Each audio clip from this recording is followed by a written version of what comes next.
Hello friends, welcome to day trader Telugu and good evening. Sensex 10 points gain అయ్యి 46,263 దగ్గర close అయితే Nifty కూడా around 10 points gain అయ్యి 13,568 దగ్గర క్లోజ్ అవడం జరిగింది. మెజెస్కో షేర్ ప్రెసెంట్ 982 దగ్గర ట్రేడ్ అవుతుంది కదా, వీళ్ళు 974 రూపీస్ దగ్గరగా డివిడెండ్ని ప్రకటించడం జరిగింది.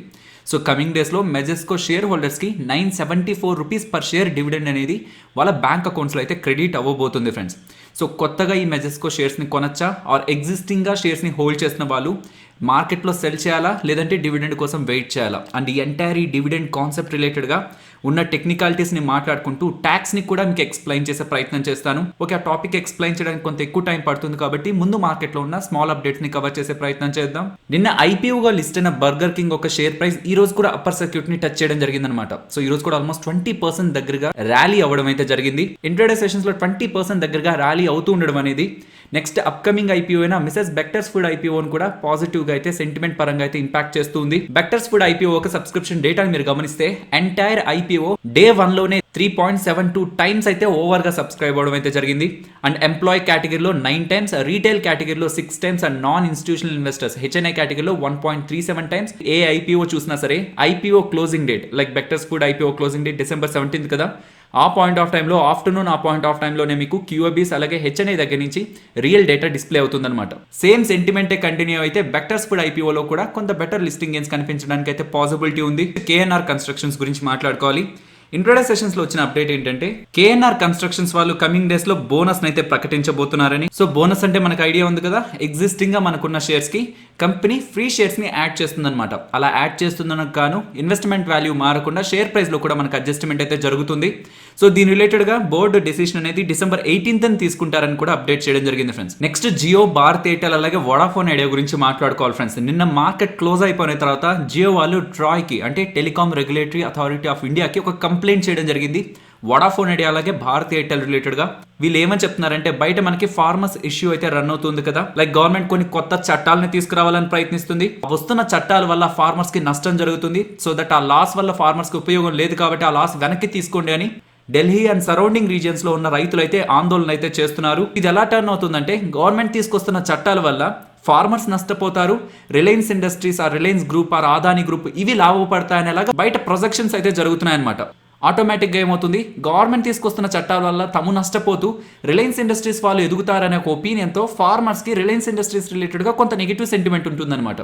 సో దీన్ని భారత్ ఎయిర్టెల్ అలాగే వోడాఫోన్ ఐడియా వాళ్ళు అడ్వాంటేజ్గా తీసుకొని రిలయన్స్ ఇండస్ట్రీస్కి సంబంధించిన జియో సిమ్స్ని మీరు యూజ్ చేయొద్దు, బికాస్ వాళ్ళు ఫార్మర్స్కి నష్టం చేసే ప్రయత్నం చేస్తున్నారు. సో మీరు భారత్ ఎయిర్టెల్లో కానీ ఆర్ వోడాఫోన్ ఐడియాలో కానీ మైగ్రేట్ అవ్వండి, వాళ్ళ నెట్వర్క్లోకి పోర్ట్ అవ్వండి. సో సిమ్ పోర్టబిలిటీ ఉంటుంది కదా, సో అలా పోర్ట్ అవ్వండి అని క్యాంపైన్స్ చేస్తున్నారు. సో ప్రెసెంట్ జరుగుతున్న ఇష్యూని అడ్వాంటేజ్గా తీసుకొని ఫాల్స్ రూమర్స్ స్ప్రెడ్ చేసి జియో ఒక సబ్స్క్రైబర్ బేస్ని ఇంపాక్ట్ చేయాలని ప్రయత్నిస్తున్నారనేలాగా జియో వాళ్ళైతే ట్రాయ్కి టెలికాం రెగ్యులేటరీ అథారిటీ ఆఫ్ ఇండియాకి అయితే కంప్లైంట్ అయితే చేయడం జరిగింది. దీని ఫస్ట్ భారత్ ఎయిర్టెల్ వాళ్ళైతే ఖండించడం జరిగింది, మేము అలాంటి క్యాంపైన్స్ ఏం చేయట్లేదన్నారు. అండ్ దాని తర్వాత వోడాఫోన్ ఐడియా వాళ్ళు కూడా రెస్పాండ్ అవుతూ వోడాఫోన్ ఐడియా ఏ బిజినెస్ చేసినా అది ఎథిక్స్ తోనే చేస్తుంది, ఇలాంటి బేస్లెస్ అలిగేషన్స్ ని వోడాఫోన్ ఐడియా మీద చేసి వోడాఫోన్ ఐడియా ఒక బ్రాండ్ ఇమేజ్ ని దెబ్బతీయాలని జియో వాళ్ళు ప్రయత్నిస్తున్నారు. సో ఏ అలిగేషన్స్ అయితే జియో వాళ్ళు చేశారో మేము వాటిని స్ట్రాంగ్ గా రిఫ్యూట్ చేస్తున్నామని వోడాఫోన్ ఐడియా వాళ్ళు అయితే అప్డేట్ చేస్తున్నారు. నెక్స్ట్ మెజెస్కో గురించి మాట్లాడుకోవాలి. సో మెజెస్కో ఎంతలో ట్రేడ్ అవుతుంది, ప్రెసెంట్ 980 దగ్గరగా కదా. సో వీళ్ళు 974 రూపీస్ అయితే కమింగ్ డేస్ లో డివిడెండ్ అయితే పే చేస్తారంటున్నారు. అండ్ కంపెనీ షేర్ ప్రైస్ కూడా మీరు గమనిస్తే 2020 ఏప్రిల్ ఆ పాయింట్ ఆఫ్ టైం నుంచి 300 లెవెల్స్లో మెయింటైన్ అవుతున్నది కాస్త సడన్ ర్యాలీతో మీకు ఆల్మోస్ట్ 1000 రూపీస్ దగ్గర వరకు రీచ్ అవ్వడం జరిగింది. సో జూలై ఆ పాయింట్ ఆఫ్ టైంలో ఈ కంపెనీ రిలేటెడ్గా ఒక ఇంపార్టెంట్ అప్డేట్ వచ్చింది. అండ్ ఆ ఇంపార్టెంట్ అప్డేట్ని మీకు ఎక్స్ప్లెయిన్ చేస్తూ అలా జరుగుతున్న డీల్ కారణంగా అప్డేట్ కారణంగా మెజెస్కోకి వచ్చే లాభం ఏంటి, కమింగ్ డేస్లో మెజెస్కో ఒక షేర్ ప్రైస్ ఎంతవరకు వెళ్ళడానికి పాసిబిలిటీ ఉంటుందని జూలై 21st చేసిన వీడియోలో నేను మీకు క్లియర్గా ఎక్స్ప్లెయిన్ చేయడం జరిగింది ఫ్రెండ్స్. ఎందుకని అసలు వీళ్ళు ఇంత డివిడెండ్ ని ప్రకటించారని తెలుసుకునే దానికంటే ముందు ఈ డివిడెండ్ రిలేటెడ్ కూడా ఇంపార్టెంట్ డేటా అని తెలుసుకునే ప్రయత్నం చేద్దాం. అంటే December 15th అయితే బోర్డ్ అప్రూవ్ చేయడం జరిగింది. అండ్ దీని రిలేటెడ్గా X dividend date December 23rd అనమాట. సో టెక్నికల్గా మాట్లాడుకుంటే ఎవరైనా ఈ డివిడెండ్ కావాలనుకుంటే December 23rd కంటే ముందు మెజెస్కో షేర్స్ కొన్నట్లయితే ఈ డివిడెండ్ ని రిసీవ్ చేసుకోవడానికి ఎలిజిబుల్ అవుతారు. 974 రూపీస్ డివిడెండ్ అనేది మన బ్యాంక్ అకౌంట్లో క్రెడిట్ అవుతుంది కాబట్టి అదేదో అడ్వాంటేజ్ అనుకోకండి ఫ్రెండ్స్. సో దీని రిలేటెడ్ ఉన్న కంప్లీట్ డేటా తెలుసుకోండి ఫస్ట్, దెన్ దాని తర్వాత మీకు ఏది అడ్వాంటేజ్గా ఉంటుందో ఫైనల్ డెసిషన్ అట్ ద ఎండ్లో తీసుకోండి.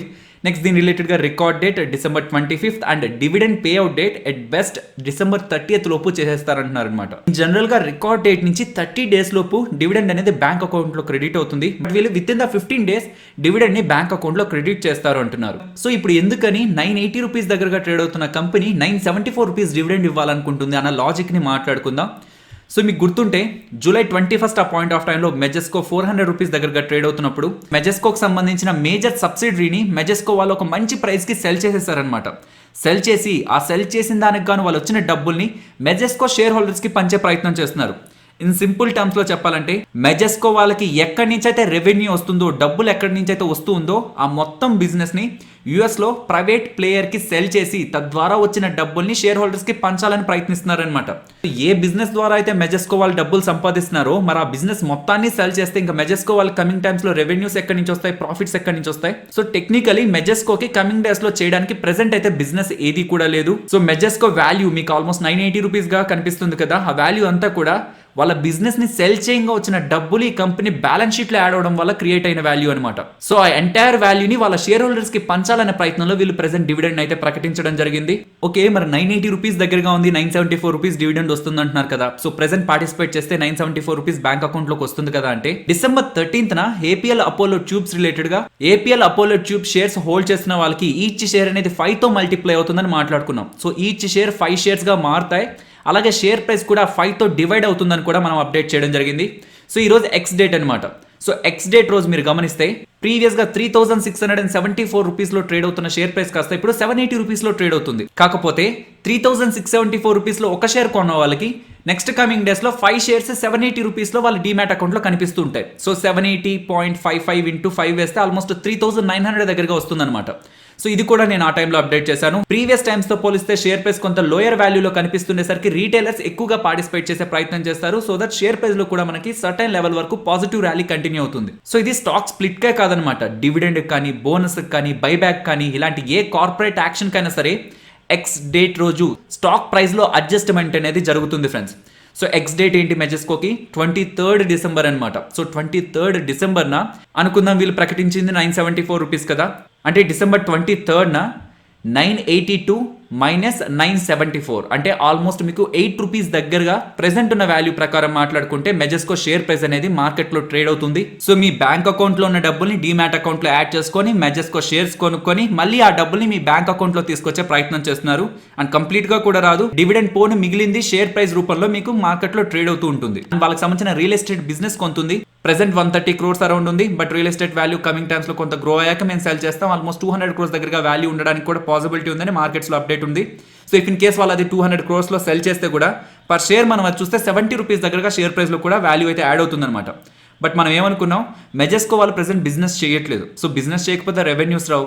సో రెవెన్యూస్ రాకపోతే మరి ఈ కంపెనీని మెయింటైన్ చేయడానికి లైక్ వీళ్ళ బోర్డ్ ఆఫ్ డైరెక్టర్స్ కానీ అండ్ ఆ కంపెనీ మేనేజ్మెంట్కి శాలరీస్ ఇవ్వడానికి అండ్ ఆ కంపెనీకి సంబంధించిన జనరల్ ఎక్స్పెన్సెస్ అన్ని మీట్ చేయడానికి కంపెనీ ఎక్కడి నుంచి డబ్బులు తీసుకురావాలి, కంపెనీ తన రిజర్వ్స్ నుంచి ఖర్చు పెట్టాల్సి వస్తుంది. సో వాళ్ళు ఎప్పుడైతే ఆ రియల్ ఎస్టేట్ ప్రాపర్టీ సెల్ చేస్తారో అప్పుడు వచ్చే డబ్బులు ఈ లోపు కంపెనీ రిలేటెడ్ గా బోర్డ్ ఆఫ్ డైరెక్టర్స్ తీసుకున్న శాలరీ అండ్ జనరల్ ఎక్స్పెన్సెస్ కూడా ఎక్కువ అనుకోండి, ఆ రియల్ ఎస్టేట్ ప్రాపర్టీ సెల్ చేస్తే వచ్చే అడ్వాంటేజ్ కూడా పెద్ద పాజిటివ్ గా ఉండకపోవచ్చు.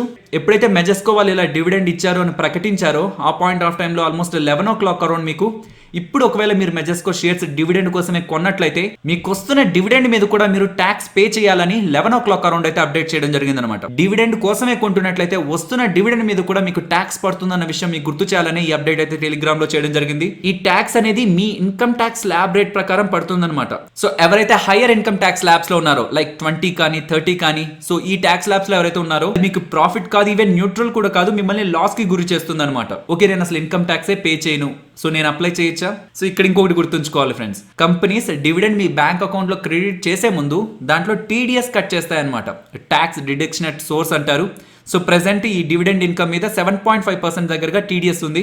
సో ఎవరికైతే 5,000 అబోవ్ డివిడెండ్ ఇన్కమ్ వస్తూ ఉంటుందో కంపెనీస్ దాంట్లో టీడీఎస్ ని కట్ చేసి మిగిలింది మీ బ్యాంక్ అకౌంట్ కి వేస్తాయి. ఆ టీడీఎస్ ని మీరు ఇన్కమ్ ట్యాక్స్ రిటర్న్స్ ఫైల్ చేసి క్లెయిమ్ చేసుకోవాల్సి ఉంటుంది అనమాట.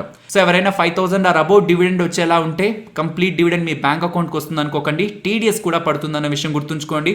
సో అన్ని నెగిటివ్స్ అయినా ఏదైనా పాజిటివ్ ఉందా, ఏదైనా వర్కౌట్ చేయొచ్చా అంటే ఒక స్మాల్ ప్రాబబిలిటీ ఉంది ఫ్రెండ్స్. అదేంటంటే మీరు ఒకవేళ షార్ట్ టర్మ్ క్యాపిటల్ గెయిన్స్ ఎక్కువగా కట్టాలనుకుందాం, మోర్ దాన్ 1 ఇయర్ కాకుండా లెస్ దాన్ 1 ఇయర్ లో మీరు స్టాక్స్ లో ఇన్వెస్ట్మెంట్ చేసి షార్ట్ టర్మ్ క్యాపిటల్ గెయిన్స్ ని సంపాదించుంటే ఈ షార్ట్ టర్మ్ క్యాపిటల్ గెయిన్స్ మీద ఎంత కట్టాలి ట్యాక్స్ అనేది, నార్మల్ ట్యాక్స్ అనేది 15% కట్టాల్సి ఉంటుంది కదా. అండ్ మనం ఇందాకే అనుకున్నాం డివిడెండ్ తర్వాత స్టాక్ ప్రైస్ అనేది అడ్జస్ట్ అవుతుందని. అనుకుందాం ప్రెసెంట్ ఉన్న 980 రూపీస్ కమింగ్ డేస్ లో 10 రూపీస్ కి ఫాలో అయింది అనుకుందాం. సో 980 లో కొని 10 రూపీస్ లో సెల్ చేస్తున్నారంటే మీకు 970 రూపీస్ లాస్ కదా. అది మనం షార్ట్ టర్మ్ క్యాపిటల్ లాస్ లో చూపించి ఈ షార్ట్ టర్మ్ క్యాపిటల్ గెయిన్స్ తో అడ్జస్ట్ చేయొచ్చు అనమాట. ట్యాక్స్ ని సేవ్ చేసే ప్రయత్నం చేయొచ్చు ఫ్రెండ్స్. ఇది మీకు సింపుల్ గా అర్థం అవ్వాలని ఎక్కువ కాంప్లికేషన్స్ లేకుండా చెప్పే ప్రయత్నం చేశాను. బట్ ఇది ఇండివిజువల్ టు ఇండివిజువల్ వాళ్ళకున్న కండిషన్స్ ని బట్టి అండ్ వాళ్ళ రిలేటెడ్ గా ఉన్న short term capital gains and related గా ఉన్న ఇతర ఇన్కమ్స్ ని అన్నిటిని మనం అడ్జస్ట్ చేసుకుంటూ ఫైనల్ డెసిషన్ అనేది తీసుకోవాల్సి ఉంటుంది అనమాట. ఈవెన్ మీకు షార్ట్ టర్మ్ క్యాపిటల్ గెయిన్స్ ఉన్నా సరే normal income tax slab rate ఎక్కువగా ఉందనుకుందాం, 20-30% అరౌండ్ పే చేస్తుంటే కూడా మీరు ఈ మెజర్స్కో డివిడెండ్ లో పార్టిసిపేట్ చేయడం వల్ల మీకు ఎక్కువ అడ్వాంటేజ్ లేదు. సో ఎవరైతే ఎగ్జిస్టింగ్ గా వాళ్ళ పొజిషన్స్ ని హోల్డ్ చేస్తున్నారో, ఇందాక మనం మాట్లాడుకున్నాం కదా డిఫరెంట్ కేసెస్, అందులో మీకు అడ్వాంటేజ్ లేదనిపిస్తే ఎక్స్ డేట్ కు ముందు December 23 కంటే ముందు మీ షేర్స్ ని మార్కెట్ లో సెల్ చేసే ప్రయత్నం అయితే చేయొచ్చు. మీరు నిన్నటి మార్కెట్ సెషన్ ని గమనించినా అండ్ ఇవాల్టి మార్కెట్ సెషన్ ని గమనించినా నిఫ్టీ ఒక రేంజ్ 13,590 అరౌండ్ నుంచి 13,450-460 అరౌండ్ ఉందన్నమాట. అండ్ మనం మాట్లాడుకుంటున్న రెసిస్టెన్స్ లాస్ట్ ఫ్యూ డేస్ నుంచి కూడా 13,460 సపోర్ట్ అండ్ రెసిస్టెన్స్ 13,590.